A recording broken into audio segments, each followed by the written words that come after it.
You will need to build this project 2 2x2s, 2 2x3s, 1 2x6, and 3 2x10 boards. You can get the full material and cut list on our blog at Remodelaholic.com. I'll link to it in the description box below.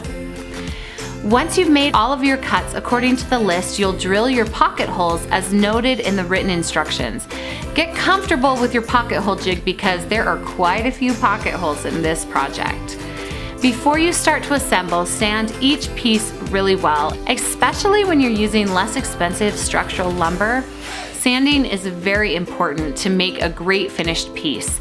Mindi suggests starting with 100 grit and finishing with 220 grit sandpaper for a nice, smooth finish. Now we're ready to start building. First, build the 2 side legs. Glue and clamp the 2x3 legs and rails, then attach with pocket hole screws. Start with the top rail, then the bottom rail, and then the middle rail. You can measure the locations or use spacers like Mindi is using here.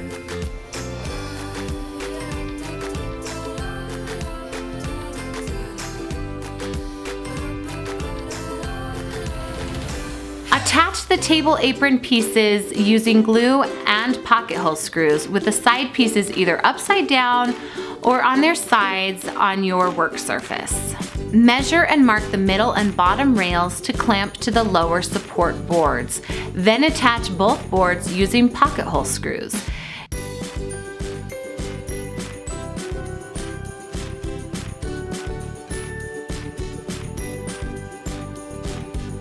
Now it's time to stain and finish the table. Yes, I know it's not entirely built yet, but trust Mindi when she says this is the best way to do it.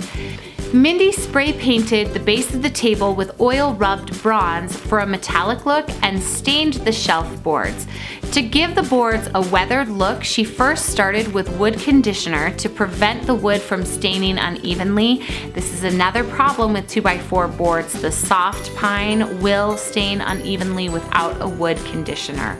Next, Mindi applied a coat of weathered gray stain. After that dried, she got a little free stress relief by using some household objects to beat up the wood a little bit and make it look old.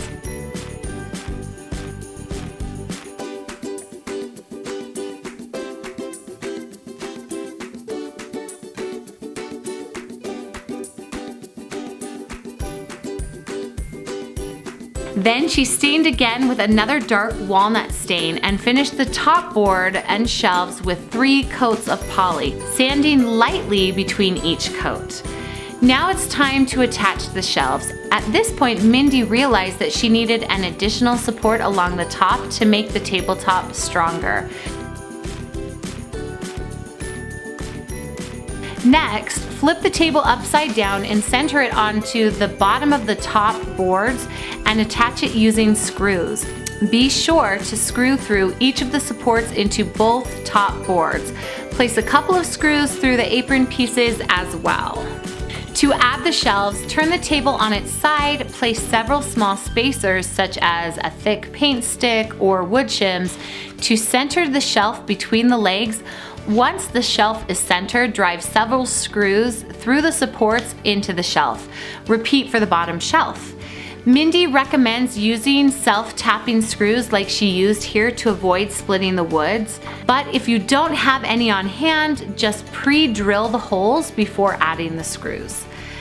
Add a furniture pad to the bottom of each leg and put your new table in its new home.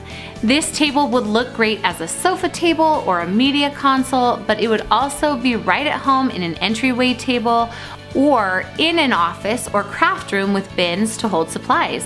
Where would you use this table in your home? Tell us in the comments below. Please be sure to give Mindi a thumbs up for her awesome job on this beautiful console table. You can check out more of her builds over on her My Love to Create channel. Be sure to watch the build of this antique wood crate and this $3, yes, $3 hexagonal tray that she built here and here. And be sure to subscribe to our channel and we will see you again next week. Thank you guys for visiting. See you later.